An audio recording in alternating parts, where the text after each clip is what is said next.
go back to the first lecture, I began the course with the birth of social theory.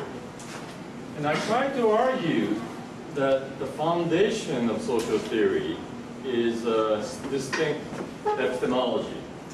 That is to say, rather than finding truth in observation, possibly recording what exists out there, that in many ways social theory gets its beginning from the idea that truth is created.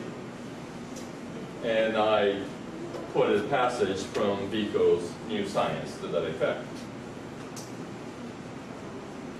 And I suggested that the foundational syllogism of social theory is the idea that human beings have created the world in which we live. And because they made it, or we made it, we can come to understand it. And because we can understand it, we can change it. And this, of course, is the foundation for the enterprise of social theory, as I described.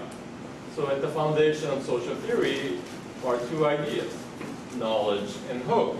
That knowledge can arm hope in the creation of a better world, better social arrangements. So I argue that social theory has always been a science trying to understand the world, but it's also, at least implicitly, a political project to create a better world.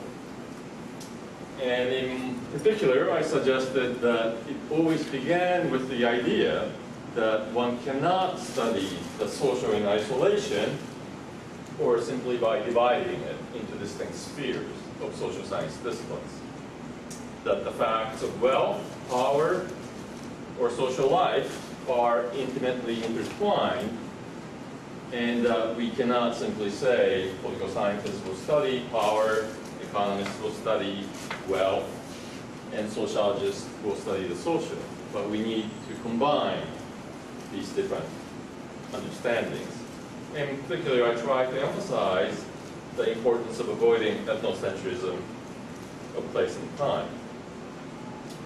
So, at the beginning then, I suggested that human freedom requires science that is true to that ideal, and that reason or science can aid in the creation of a better future. And to the argument, of course, that perhaps it's not necessary to have social theory, but simply empiricism, to study facts, I suggested that it's almost always a matter of having good or better theory, that you can never have no theory, because empiricists always have an implicit social theory. However, I try to suggest very briefly why the classical project came to a halt. And there are many, many different elements, but I'll just highlight several. One is, of course, the exhaustion or the end of the idea that progress was imminent and inevitable in human life. In Europe, of course, World Wars I and II, the rise of Nazism, and the Holocaust, or the Shoah, effectively put an end to the explicit belief that European modernity brought unending progress, that the human world was moving toward a utopia of some form. Another manifestation of this utopian impulse was Marxism or communism, and once again, the actually existing state socialism or communism seemed to disprove the possibility of progress or utopia. In the social sciences, of course, again and again, people have found the inadequacy of Marxism or Bavarian social theory because they have been distinctly limited in their scope. Marxian stress on class, for example, and even the Bavarian stress on power, status, and organization failed to take seriously other dimensions that are constitutive of social life, including things like science and technology.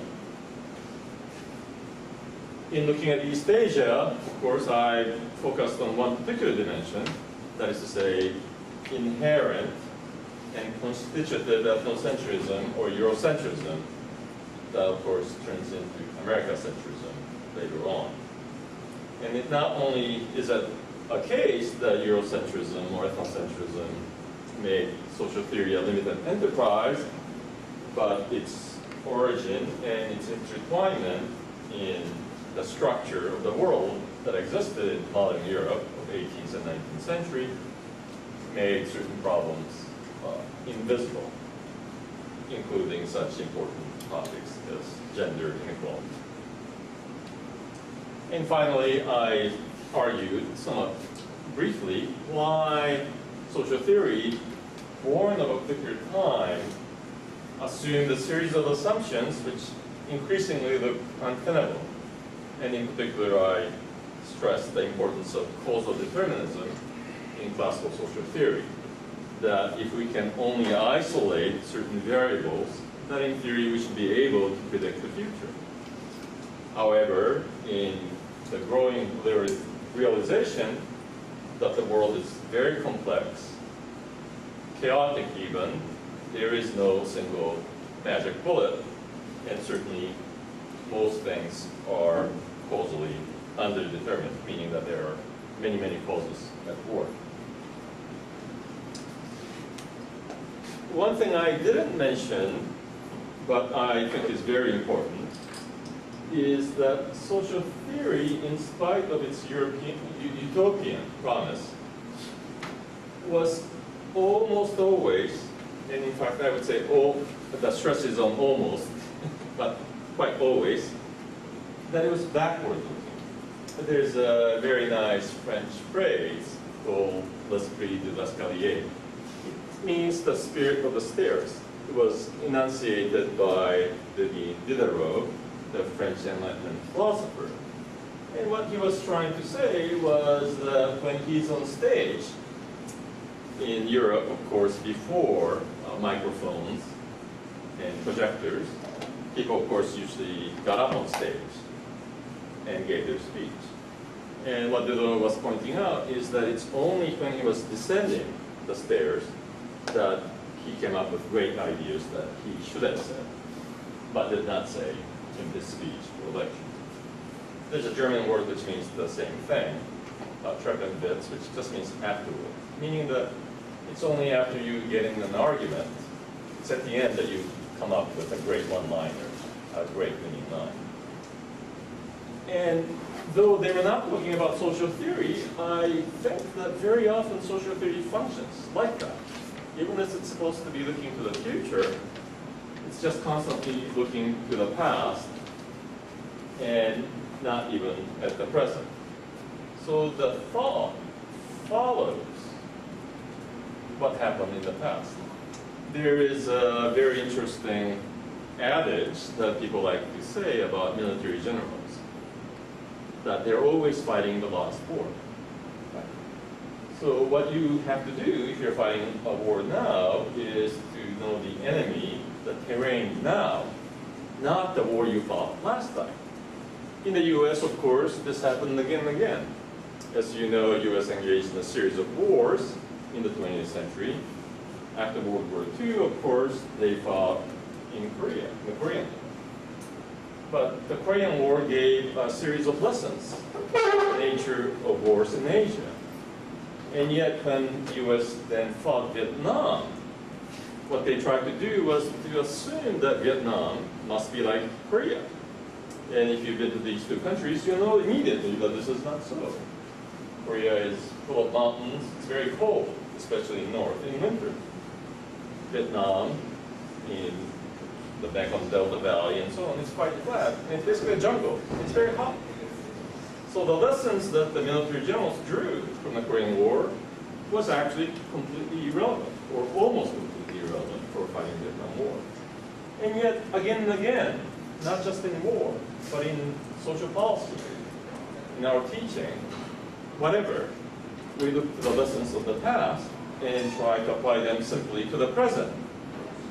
That is to say, we get embroiled in habits of thought, which may not have much to say about the present, but we simply apply the concepts. This is, of course, most obvious in the work of Marxists.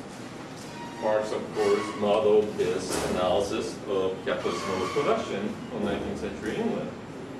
And yet, when we think about 21st century, the reality is so starkly different that if you try to impose the categories that he drew from his study of 19th century England, it simply doesn't fit very well. But that is the classic way in which the structure of afterthought works. We use models and ways of thinking developed in the past to make sense of the present. And in so doing, we often misrecognize it. More importantly, of course, there is really not a social theory, because all that exists is social sciences, and very specialized social sciences. We don't even do sociology anymore, but people say, I do criminology. And in criminology, people don't actually even say, I do criminology. I study penology, I study prisons, I study juvenile delinquents, whatever. And increasingly, we become specialists who have very little sense of the larger picture. Specialists without spirit, as Weber famously called it. And in so doing, what gets left out is what I call knowledge of the present, meaning the way the world is now. If you are able to study prisons in the US, of course you have some idea about prisons in the US. But by being unable to connect this to larger social life, larger social transformation, people miss the real causes, the real consequences, say, of mass imprisonment or mass incarceration. And because social scientists, by and large, have not engaged in the production and dissemination of knowledge of the present, the past gets left to journalists and other non-specialists. In particular, I suggested that in East Asia, because social scientists don't provide this sort of knowledge very well, the main discourses are provided by nationalists or nationalist discourse. Even more than nationalism, perhaps, what survives and thrives is the triumph of economic ideology, neoliberal ideology.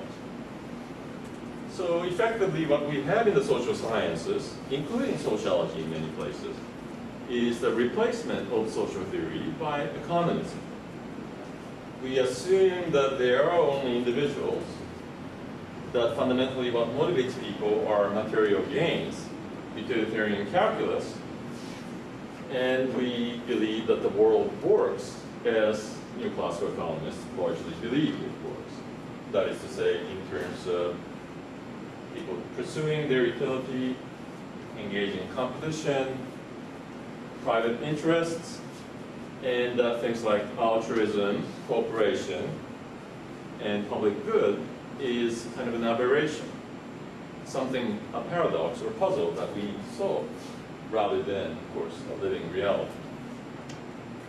So it's not surprising that in the very way of thinking the social sciences, we become consequentialists, meaning we just care about whether policy X will have outcome A, which is better than policy Z, which will have outcome B.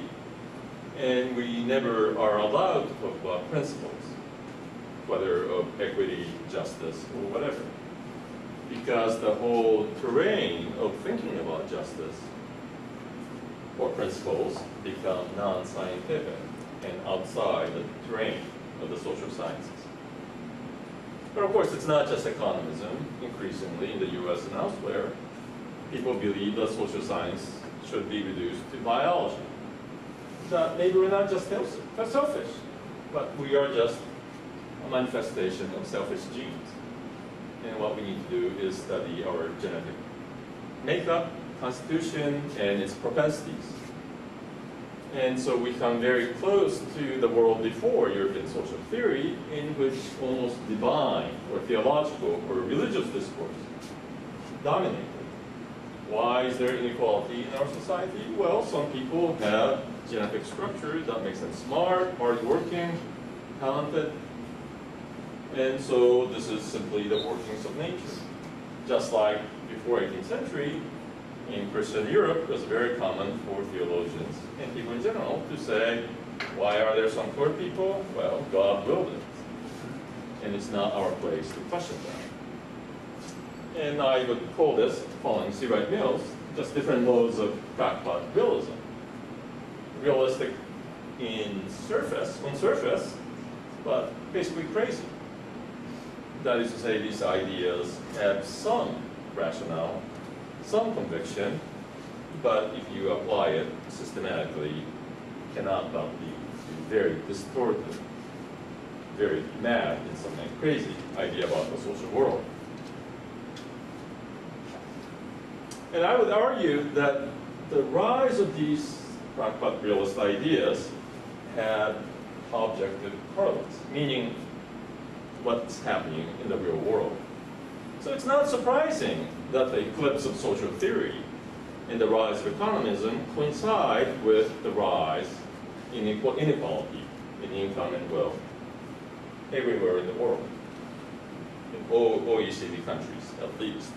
Thomas Piketty, the French economist, has done the most thorough book on this topic, but he shows very convincingly that inequality, especially wealth inequality, has been growing very rapidly in the 20th century and the 21st. And if we were ever to lift our gaze away from nation states, or even from the West, or even East Asia, we'll find that global inequality remains that vast and quite appalling.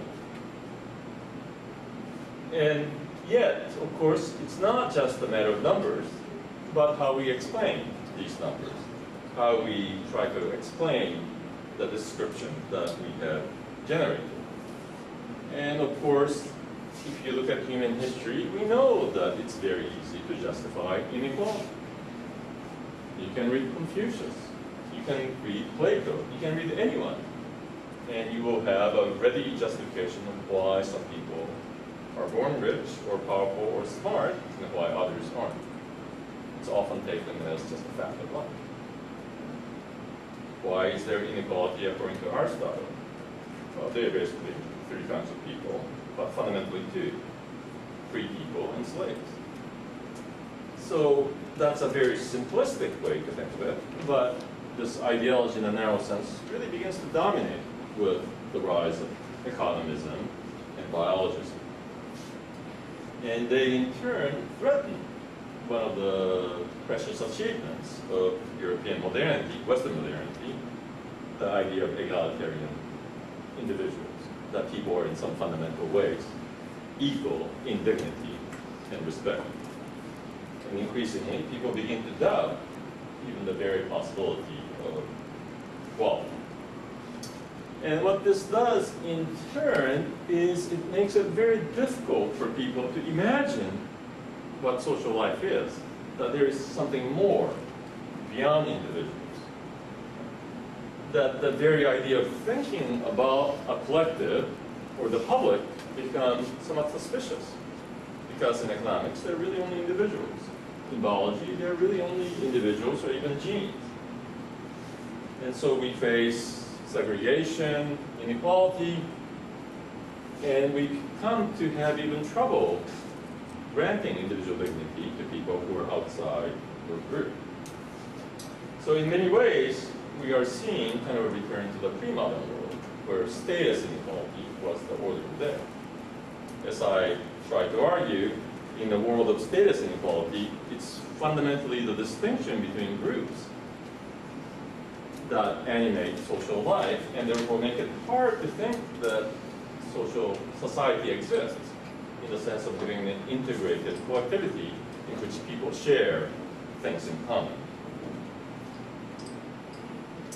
And of course, this means the decline of democracy as we have known it. If individuals cannot be granted dignity, then perhaps they shouldn't vote. And indeed, of course, most people don't vote in most OECD countries. And one of the things that's really striking is just the simple loss of interest in politics, because politics at its foundation is about collective deliberation on the kind of social life we want to have, kind of policy we want to pursue. And yet, people begin to stop taking it seriously, talking about it, to engage in the realm of politics. And the only realm in which people avidly and excitedly participate is when you vote for AKB48, or when you start discussing horse races or baseball. There, people achieve expertise, knowing something about baseball or horse racing or whatever, or entertainment, pop music, and they try to have some power or participation in these endeavors, and they withdraw from political life.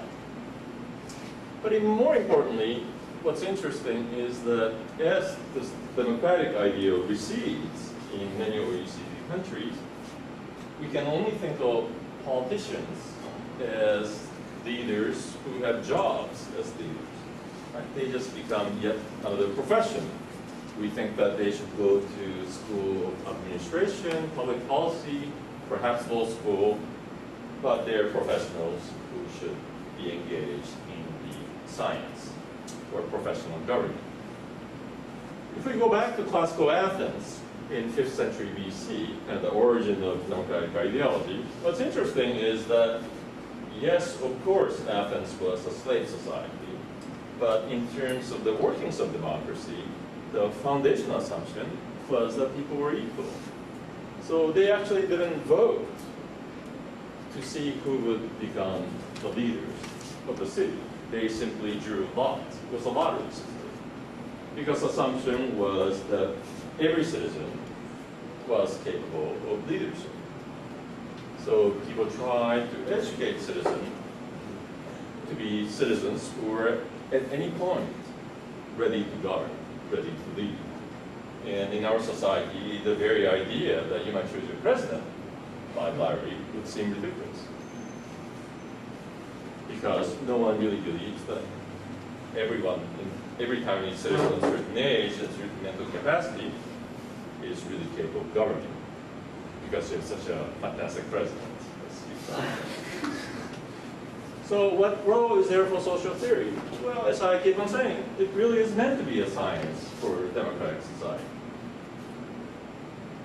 And the challenges that I didn't really go on about is how to avoid its limitations, how to avoid the pitfalls that I had outlined. It's ethnocentrism, its neglect of gender or ethnic differentiation, transnational relation, globalization. How do you avoid the abstractions, kind of the arrogance? And instead, how do you go back to its origin, trying to generate knowledge to sustain hope? And in terms of rethinking Asia, what I try to suggest, although I didn't say this very explicitly, is the triumph and tragedy of subservience. That in one sense, of course, East Asian politics, economy, and society have been a success story. Everywhere industrialization marches on, people get wealthier, people achieve some form of political democracy, increasingly. So everything seems like a success story. But I also try to suggest that there's a dark side, which is that all of this has been achieved largely by following the model produced in the West. That it's simply, from my perspective, the case that East Asian history in the last 150 years has been one of subservience. You're just following. And so people, though occasionally try to be nationalist and even isolationist, the fundamental fact is one of emulation.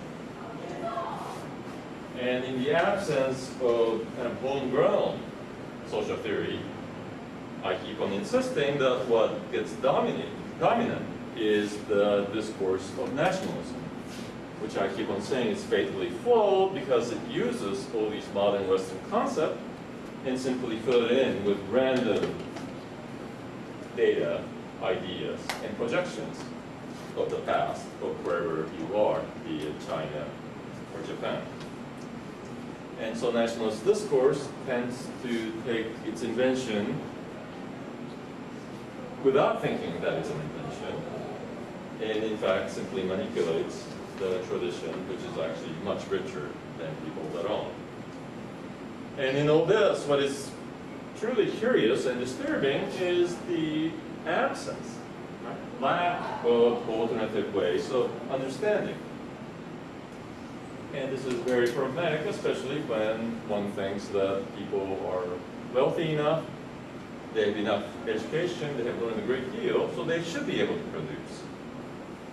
I just don't mean original or innovative ideas, but ideas that certainly try to make more systematic sense of wherever people are living. But they don't. They either follow Western concepts, theories, they keep on receiving them, and applying them, or create this kind of crazy nationalist discourse. And I think this manifests itself in the unequal structure of pedagogy, way of teaching, the way education is done. I mean, of course, this is a gross overgeneralization, but one might say that there is an analogy between the classroom and the polity. Right? John Dewey, the American pragmatist philosopher, famously tried to argue that the classroom is like a laboratory for democracy. Right? By learning to think independently, to think critically, that one is preparing oneself for life in political democracy, mature democracy, in which everyone is supposed to be a citizen, be able to think for oneself. And yet, of course, what dominates, again, it's an overgeneralization, perhaps, is the presumption of inequality. Right? Because knowledge is hierarchically produced and transmitted, in some way the structure of knowledge is that East Asians import knowledge from the West, master theorists from the West, and they're always brokers or agents, East Asian ones, who translate them, who introduce them, and they are duly taught to their students. And this process doesn't lead to anything new or innovative by looking at East Asian reality, but rather each generation seems to merely find new people to translate, to emulate, and to write commentaries on. So you go from Marx and Weber, Foucault, Deleuze, Bourdieu, Luhmann, whoever you like. Instead, I try to argue that it's best to stop the structure of subservience. And one way to think of it is to recall C. Wright Mills' idea of the sociological imagination. I mean, he tried to argue, of course, that private trouble actually is never private. It's always related to larger public issues. You may be thinking in your bedroom that perhaps sexism or racism or whatever is your personal problem, but by relating yourself to larger history and larger social structure, you can find connections and make sense of the present that provide a way to criticize these theories that have nothing to do with the reality or very little, and in turn to imagine a better future. Instead, of course, people who simply learn through imitation are in the danger of being what C. Wright Mills, again, full of cheerful robots. You simply translate or execute what has been conceived by people out there, people who are better in some way, even as people that don't actually believe that they're better. There's, of course, a lot of horrible examples. The workings of Nazism and Holocaust we know from Hannah Arendt, largely dependent on people who didn't think about what they're doing, but simply followed orders, executed what was conceived to them. In contrast, of course, in democracy, it's supposed to be citizens who are supposed to collectively decide.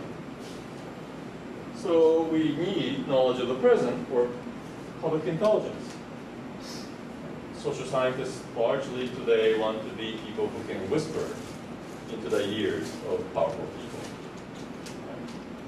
Before you whisper to kings, but now we whisper into the ears of policymakers. Instead, I'm suggesting that perhaps we are better off trying to enhance our collective or public intelligence and try to whisper into the ears of everyone, the public, the democratic public. So just to conclude then, social theory is, of course, just one step in the long tradition, not just in the West, but everywhere, of systematic philosophical reflection. Philosophy may begin in wonder, but it's ultimately about how we should live. How do I want to live? How should we live? And of course, this is true in the West from the very beginning with Socrates. The non-reflexive life is not worth living. But this is true almost everywhere, in every tradition, that it's always better to think about our lives, where we're going, where we should go, and not, if you will, be slaves. Slaves of your appetites, slaves to your desires, or slaves to Western social theory. But it becomes increasingly difficult as inequality enhances ways in which we can't really think of others as equals. And so what I try to suggest is that social theory is a small part in some ways, but a necessary part of any democratic reconstruction. The possibility of thinking, possibility of reflecting, possibility of studying, and the possibility that you can then inform more intelligent, more rational, more moral, if you will, action as human beings. So the sad part of this, of course, is that we have to give up looking for a master solution. There are no master theorists, no master narratives, no magic bullets. The world is way too complex. And more importantly, we can't just think, but we must also act. Even if you have the greatest social theory in the world, it doesn't really change the world in and of itself. It has to be translated into action. So the point is not so much to possess, right? Like having a piggy bank and have these coins of knowledge you put in, but it's to cultivate a mind, cultivate a body, cultivate a human being who is capable of acting. And so in this endeavor, empirical research turns out to be critical, necessary, and inevitable. You can't just think. You have to engage the world and try to study it, because it's only by intervening empirically that we can begin to have a sense of how you might act on the world concretely. So the premise of social theory then, I think, has always been part of the paradox that William Morris pointed out in a very strange book called The Dream of John Bull. It's a story about peasant rebellion, revolution of 1381 in England. And of course, John Bull has a dream of an egalitarian future where there are no masters and peasants. People are equal. And of course, they lose. Peasants lose. And so in one of the highlights of this rather bizarre narrative, the narrator reflects how men fight and lose the battle, and the thing that they fought for comes about in spite of their defeat. And when it comes true, turns out not to be what they meant, and other men have to fight for what they meant under another name.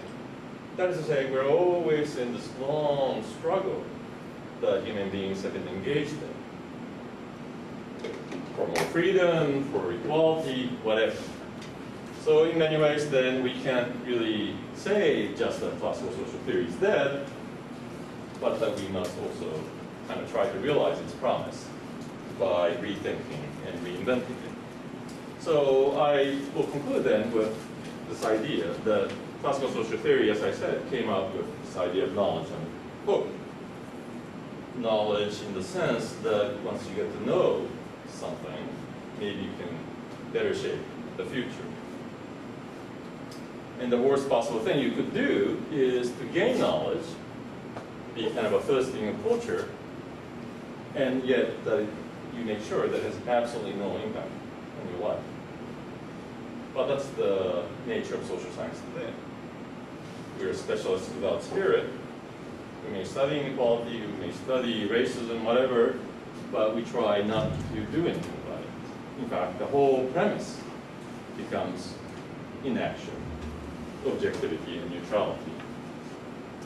And at the same time, we need to retain humility, right? One of the good things, I think, about science is that it's corrigible.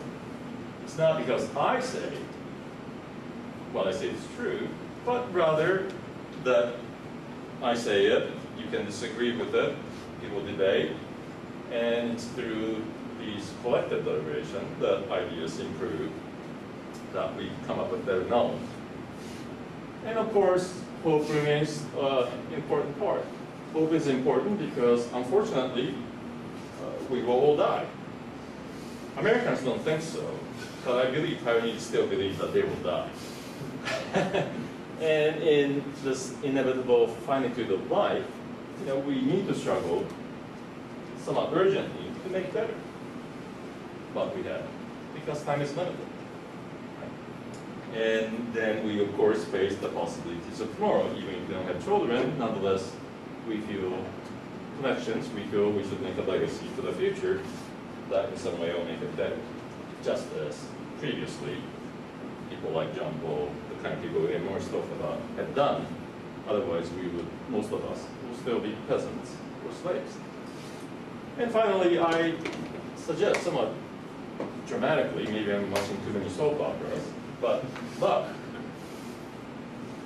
Not only in the sense that it's very important to recognize people as individuals, but more importantly, because I've come to conclude that social theory is a bit like falling in love, meaning that what makes social theory good or great is that it tries to provide a standpoint from which to understand the present by proposing something that doesn't exist, a utopia or counterfactual.